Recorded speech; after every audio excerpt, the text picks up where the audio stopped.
হযরত আবু হুরায়রা রাদিয়াল্লাহু তাআলা আনহু থেকে বর্ণিত হাদিস, তিনি বলেন রাসূলুল্লাহ সাল্লাল্লাহু আলাইহি সাল্লাম বলেছেন, আতাকুম রমাদান শাহরু মুবারাকুন ফারদাল্লাহু আযজা ওয়া জাল্লা আলাইকুম সিয়ামাহু। ও আমার উম্মতেরা, রমজান মাস তোমাদের সামনে আগমন করেছে, রমজান মাস তোমাদের সামনে এসেছে। এটি হচ্ছে বরকতের মাস। এই রমজান মাসের মধ্যে, বরকতের মাসের মধ্যে আল্লাহ রাব্বুল আলামিন তোমাদের জন্য রমজানের রোজাকে ফরজ করে দিয়েছেন। বলেন সুবহানাল্লাহ।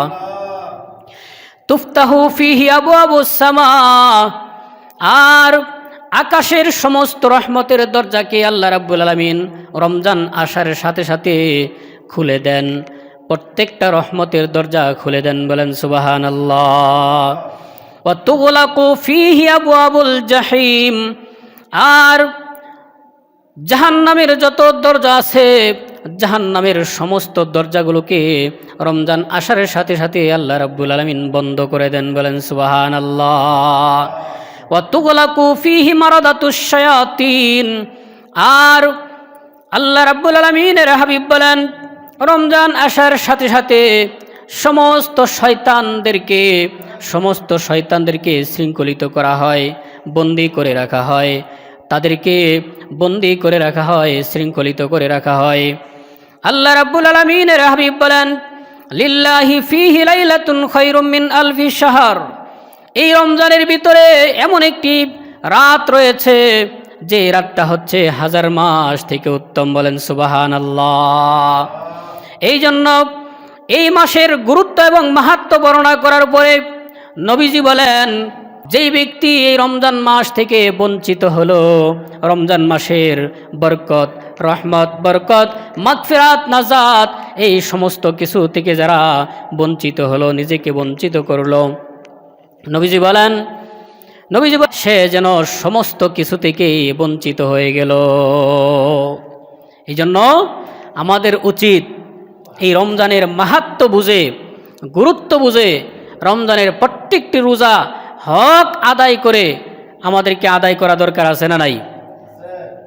রমজানের সুবে সাদিক থেকে শুরু করে সূর্যাস্ত পর্যন্ত আল্লাহ রাব্বুল আলামিন সমস্ত পানাহার কামাচার থেকে বিরত থাকার জন্য আল্লাহ রাব্বুল আলামিন আমাদেরকে ফরজ করে দিয়েছেন।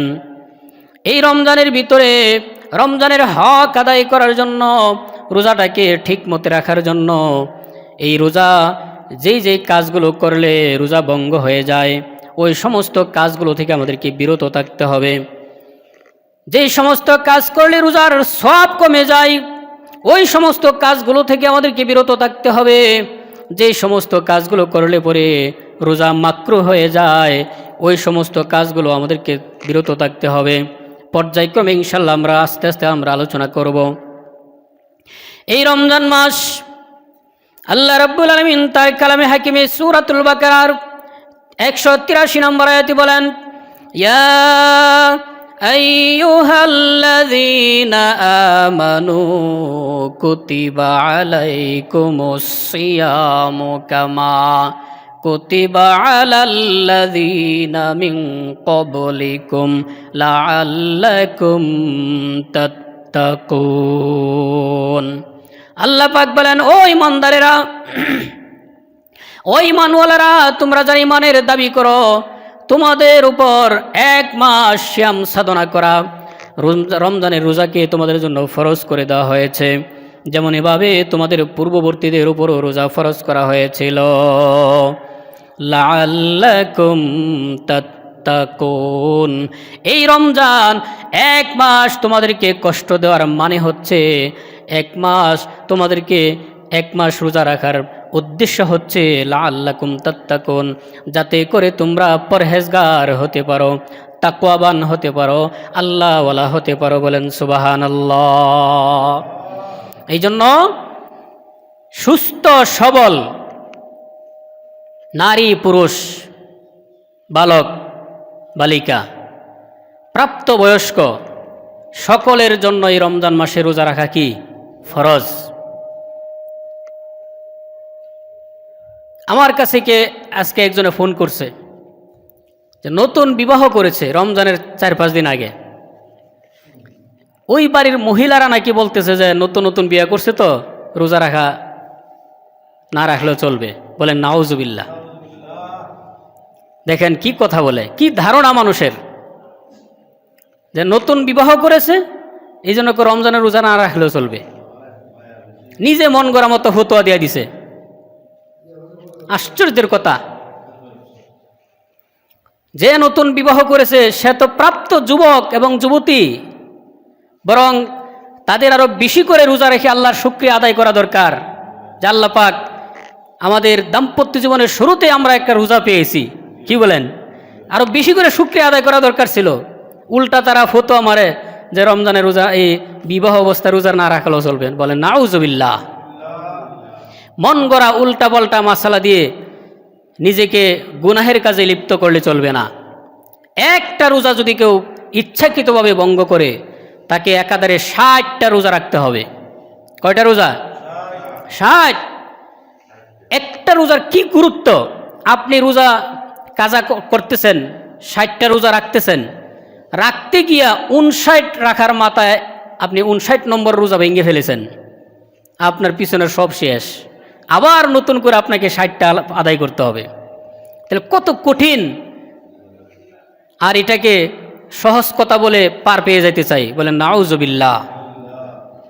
অনেক মানুষ আছে দিনের বেলা হোটেল রেস্তোরাঁয় পর্দার অন্তরালে, পর্দার ভিতরে লুকায়িত অবস্থায় খানা পিনা চালায় দেয় যে মানুষ তো দেখবে না। মানুষকে আড়াল করে পর্দার আড়ালে যে সমস্ত বান্দা বান্দিরা এই রোজা দিনের বেলা আহার করে, ভক্ষণ করে ফেলে, খেয়ে ফেলে, কোনো কিছু পান করে, ইসলামের ফতোয়া হচ্ছে যে ব্যক্তি প্রাপ্তবয়স্ক সুস্থ সবল, এই মানুষটা দিনের বেলা আল্লাহর হুকুমকে লঙ্ঘন করে কিছু যদি ভক্ষণ করে, সে হালাল খাইল না, সে হারাম খাইল। বলেন নাউজুবিল্লাহ। এই জন্য মুসলমান অনেক যুবকদেরকে দেখা যায় যে ইচ্ছাকৃতভাবে রোজা ছেড়ে দেয়, তার স্বাস্থ্যের কোনো ঘাটতি নাই। সে যদি 2 মাসও রোজা রাখে তারপরে তার স্বাস্থ্যের কোনো সমস্যা হবে না। এরকম কোনো মানুষকে আমরা খবর পাই যে রোজা রাখে না। আশ্চর্যের ব্যাপার। অথচ আল্লাহ রাব্বুল আলামিন ইসলামের 5টা স্তম্ভের মধ্যে, ইসলামের গুরুত্বপূর্ণ 5টা স্তম্ভের মধ্যে, খুঁটির মধ্যে একটা অন্যতম স্তম্ভ হচ্ছে রোজা।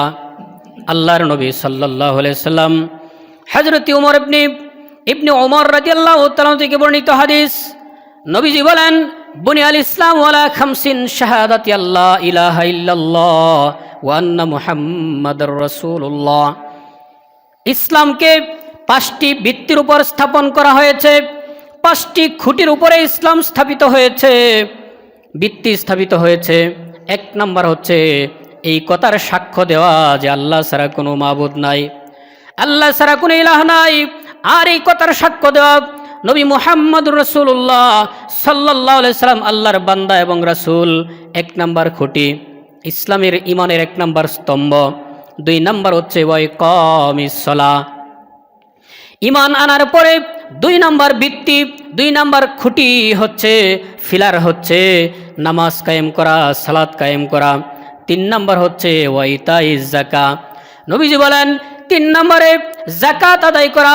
যেই সমস্ত মুসলমান নরনারী যাদের উপরে যাকাত ফরজ হয়েছে, যেই সমস্ত বিত্তশালীরা, ধনীরা, তাদের উপর যাকাত ফরজ হয়েছে, তারা যাকাত প্রদান করবে। এটা হচ্ছে 4 নম্বর। 5 নম্বরে নবীজি, 3 নম্বর, 4 নম্বরে নবীজি বলেন ওয়া সাওমু রমাদান। 4 নম্বর ভিত্তি খুঁটিটা হচ্ছে রমজানের রোজা আদায় করা। বলেন সুবহানাল্লাহ। 5 নম্বর হচ্ছে ওয়া হজ্জুল বাইত। যাদের উপর সামর্থ্য আছে তারা হজ করা, বাইতুল্লাহ জিয়ারত করা। এই 5টা খুঁটি। আপনি যদি একটা বিল্ডিং নির্মাণ করেন, আপনি একটা সামিয়ানা লটকাইবেন, এখন খুঁটির মধ্যে যদি আপনি একটা খুঁটি ভেঙে ফেলে দেন, 2টা খুঁটি ভেঙে ফেলে দেন, তাহলে কি আপনার ছাদ বা সামিয়ানা টিকবে? কিছুতেই টিকবে না। যেভাবে একটা সামান্যতম একটা ছাদ, একটা সামিয়ানা টিকবে না একটা খুঁটি উপরায় ফেলাই দিলে, তেমনিভাবে ইসলামের মধ্যে আমরা যারা সামর্থ্যবান তাদের উপর 5টা, আর যারা জাকাত এবং হজ্জের উপযুক্ত নয় তাদের জন্য 3টা। এই 3টা খুঁটির একটা যদি আপনি বাতিল করে দেন তাহলে আপনার ইসলাম থাকবে? যেমন একটা বিল্ডিং টিকবে না, তখন আপনার ইমান ইসলাম সবই গেল। এই জন্য সাবধান, মুসলমান নরনারী সবাইকে আকুল আহ্বান জানাচ্ছি যে আপনার জীবন গেল, সুস্থ সবল অবস্থায় যত অসুবিধাই হোক আপনি রমজানের রোজা ছাড়বেন না।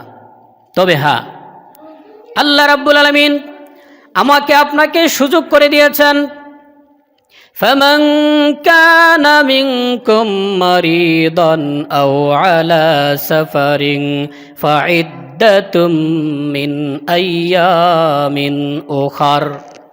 যে ব্যক্তি রমজান মাসে যে ব্যক্তি অসুস্থ হয়ে গেল অথবা শেষ সফরে বের হলো, আল্লাহ রাব্বুল আলামিন বলেন যে ব্যক্তি যতদিন সে অসুস্থ থাকলো এই অসুস্থতার দিনটা অন্য মাসে এসে পুরা করে দিবে। বলেন সুবহানাল্লাহ।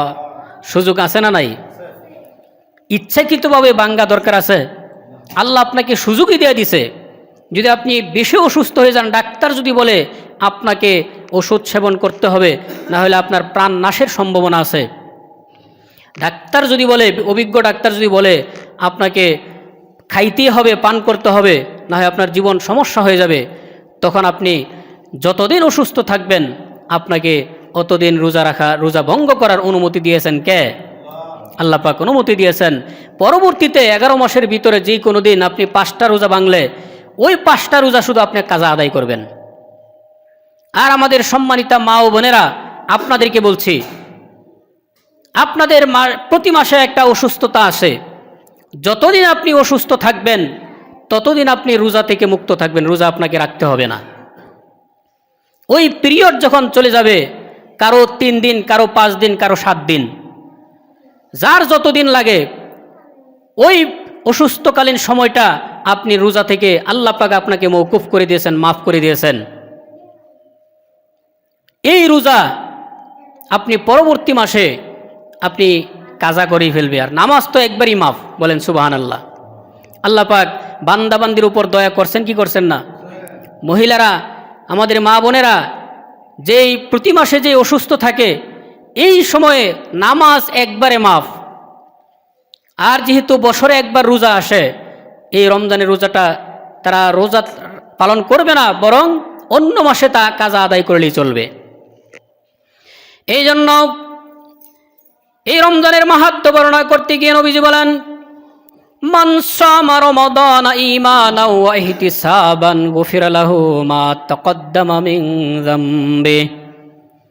যেই সমস্ত বান্দাবান্দিরা এই রমজানের রোজা ঈমান এবং ইহতিসাবের আশায়, ঈমান এবং ইহতিসাবের সাথে রমজানের রোজা আদায় করল, তার জীবনের পূর্বাপর সমস্ত জীবনের গুনাহ মাফ করে দিবেন কে? জোরে বলেন কে? নবীজি ঘোষণা দিয়েছেন, যদি আমরা ঈমানের সাথে, সওয়াবের আশায়, ইয়াকিনের সাথে, বিশ্বাসের সাথে আর সওয়াবের আশায় যদি আমরা রোজা পালন করতে পারি, আমার আপনার পূর্বাপর জীবনের সমস্ত গুনাহ মাফ করে দিবেন কে? এরপরে নবীজি বলেন, আমরা যে সারাদিন রোজা রাখার পরে একটা কষ্ট, ইফতার করলেন, এরপরে একটু রেস্ট নেবেন, সারাদিনের ক্লান্তি রেস্ট নেওয়ার পরে আবার এশার নামাজ, তারপরে সাথে সাথে আবার তারাবির নামাজ। কষ্ট আছে না নাই? এত কষ্ট করতেছেন, এই যে 1 মাস আপনি কষ্ট করবেন, এই কষ্টের বিনিময়ে নবীজি ঘোষণা দিয়েছেন, মান কামা রমাদানা ঈমানাও ওয়া ইহতিসাবান গুফিরা লাহু মা তাকদ্দামা মিন যামবি। যেই ব্যক্তি ঈমান এবং ইহতিসাবের আশায়, ইহতিসাবের সাথে রমজান মাসে কিয়াম করলো, রমজান মাসে কিয়াম মানে তারাবির নামাজ আদায় করলো, ওই ব্যক্তির পূর্বাপর জীবনের সব গুনাহ মাফ করে দিবেন কে? অনেকে আছে রোজা রাখে তারাবি পড়ে না, যে তারাবিরে গুরুত্বই দেয় না। আপনি সারাদিন রোজা রাখলেন, কষ্ট বুঝলাম, রোজা হচ্ছে ফরজ, আর তারাবির নামাজ কি সুন্নত। তো আপনি রমজান মাস, এই রমজান মাসে একটা সুন্নত আদায় করলে আপনি অন্য মাসের ফরজের সমান সওয়াব পেয়ে যাবেন, বলেন সুবহানাল্লাহ। আর এই রমজানে একটা ফরজ আদায় করলে অন্য মাসে 70টা ফরজের সমান সওয়াব দিয়ে দিবেন, বলেন সুবহানাল্লাহ। এই জন্য ফরজ, ওয়াজিব, সুন্নত, মুস্তাহাব এই সব কিছুই পুঙ্খানুপুঙ্খানুভাবে রমজান মাসে আদায় করার চেষ্টা করবেন, কারণ এটা হচ্ছে সওয়াবের মৌসুম। আমরা যে সময় আপনাদের দেশে আগুন লাগে, যারা ধান ক্ষেত করেন তাদের একটা মৌসুম হয়, ধান কাটার মৌসুম। বৈশাখ মাসে সারা বাংলাদেশেই ধান কাটার মৌসুম শুরু হয়। সারা বছর যারা কষ্ট করেছে, বৈশাখ মাসে তাদের ঘরে ফসল উঠে কি ওঠে না? সারা বছর তাদের কষ্ট করছে, আর বৈশাখ মাসে আইসা সবার ঘরে ঘরে আনন্দ, নতুন ধানে ধান্য হয়ে ধন্য হয়ে সবাই আনন্দে মাতোয়ারা। নবীজি আমাদেরকে সুসংবাদ দিচ্ছেন, এই রমজান মাসে আমরা যত অর্জন করতে পারি, যত ফরজ, ওয়াজিব, সুন্নত, মুস্তাহাব যা আমরা আদায় করতে পারি, এখন হচ্ছে ডাবলের ডাবল 10 থেকে 700 গুণ পর্যন্ত আল্লাহ রাব্বুল আলামিন আমাদের আমল নামায় সওয়াব দিয়ে দিবেন, বলেন সুবহানাল্লাহ। আল্লাহ রাব্বুল আলামিনের হাবিব বলেন, ইযা জাআ রমাদান, যখন রমজান আসলো, রমজানের আগমন ঘটার সাথে সাথে ফাফতিহাত আবওয়াবুল জান্নাহ, নবীজি বলেন ওই জান্নাতের সমস্ত দরজাগুলোকে খুলে দেন। ও গুল্লিকাত আবওয়াবুন নার, আর জাহান্নামের সমস্ত দরজাকে বন্ধ করে দেন। ও সুফিদাতিশ শায়াতিন, আর সমস্ত শয়তানকে শৃঙ্খলিত করা হয়, বন্দী করা হয়। লিল্লাহি ইনদা কুল্লি ফিতরিত উতাকা, আল্লাহ রাব্বুল আলামিনের কাছে প্রত্যেক ফিতরের সময় মুক্তিপ্রাপ্ত বান্দারা রয়েছে। প্রত্যেক দিন ইফতারের সময় আল্লাহ রাব্বুল আলামিন অসংখ্য অগণিত বান্দাকে মাফ করে দেন, বলেন সুবহানাল্লাহ। জাহান্নামের আগুন থেকে তিনি মুক্তি দিয়ে দেন, বলেন সুবহানাল্লাহ। নবীজি আরো বলেন, ইন্নাল্লাহ তাবারাকা ওয়া তাআলা উতাকাউ ফি কুল্লি লাইলিন ফি কুল্লি ইয়াউমিন ওয়া লাইলাতিন, নিশ্চয় আল্লাহ রাব্বুল আলামিন প্রত্যেক রাতে এবং দিনে অসংখ্য গণিত বান্দা বান্দীদেরকে জাহান্নাম থেকে মুক্তি দিয়ে দেন, বলেন সুবহানাল্লাহ। এই জন্য এই রমজান মাসে আমরা আমাদের আপনজন যারা দুনিয়া থেকে বিদায় হয়ে গেছে, মা বাপ, দাদা দাদি, নানা নানি, আত্মস্বজন, পূর্বপুরুষ যারা আছেন, সকলের জন্য দোয়া করা দরকার আছে না নাই?